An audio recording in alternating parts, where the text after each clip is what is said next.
So, మొత్తానికైతే జనరల్‌గా మనం చూసుకున్నట్టయితే పాలిటిక్స్‌లో ఇటు ఆంధ్ర పాలిటిక్స్, తెలంగాణ పాలిటిక్స్ చూసుకుంటే, ఆంధ్ర అసెంబ్లీలో హోరాహోరీగా ఎప్పుడు వాదనలు జరుగుతూ ఉంటాయి.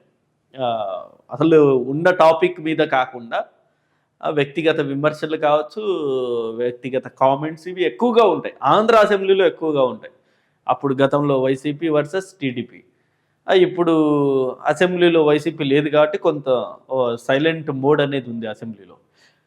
అదే వాతావరణం ఇప్పుడు తెలంగాణకు గూడా పాకిందనిపిస్తుంది.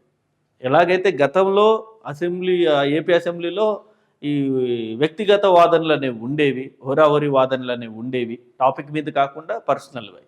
అండ్ ఇటు తెలంగాణలో చాలా సాఫ్ట్‌గా డిస్కషన్ ఉండేది.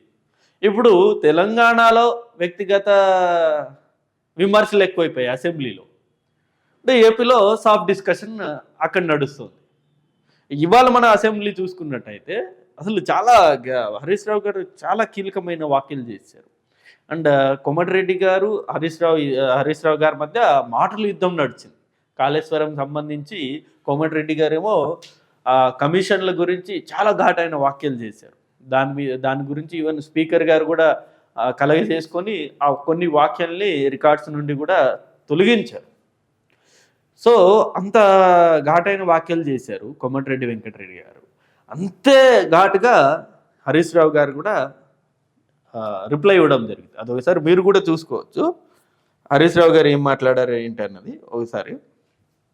ప్రశ్నకు పరిమితమై ప్రశ్న అడిగితే జవాబుకు పరిమితమై చెప్తేనేమో 10 ప్రశ్నలకు సభ్యులకు న్యాయం చేసినట్లు అవుతుంది. ఈ విధంగా అయితే చేయలేము మేము. దయచేసి కోమటిరెడ్డి వెంకటరెడ్డి గారు మాట్లాడిన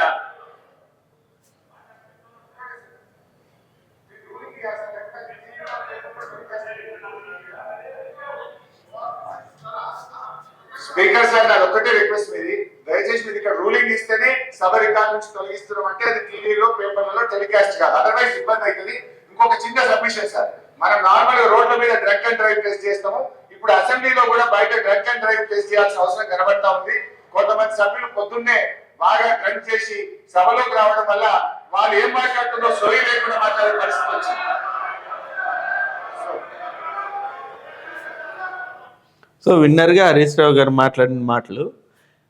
అసెంబ్లీలో కూడా డ్రంక్ అండ్ డ్రైవ్ చేసుకొని వస్తున్నారు. అంటే పొద్దున్నే అసెంబ్లీకి రాకముందే చాలామంది సభ్యులు మద్యం తాగేసి వస్తున్నారు, వాళ్ళకి compulsory drink and drive test పెట్టాలని చెప్పేసి చాలా కీలకమైన వ్యాఖ్యలు చేశారు. ఇప్పుడు ఈ వ్యాఖ్యలు అనేది చాలా పెద్ద దుమారం అవుతుంది. ఎందుకంటే అసెంబ్లీలో తాగి వస్తున్నారని చెప్పడం అంటే నాట్ ఏ స్మాల్ స్టేట్మెంట్, చాలా పెద్ద దుమారమైన మాట.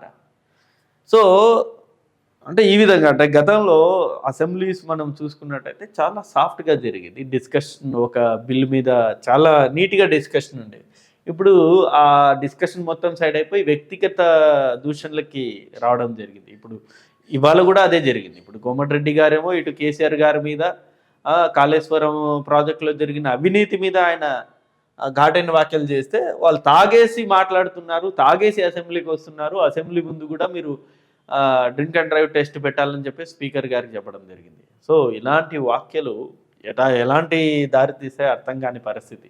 అంటే మొత్తానికైతే ఏపీలో ఉండాల్సిన ఆ కల్చర్, అంటే ఏపీ అసెంబ్లీలో ఉండే ఆ కల్చర్, వ్యక్తిగత దూషణలో లేకపోతే వ్యక్తిగత హననమో లేకపోతే ఘాటైన వ్యాఖ్యలు చేయడం, ఆ కల్చర్ అనేది ఇప్పుడు తెలంగాణకు కూడా పాకిపోయింది.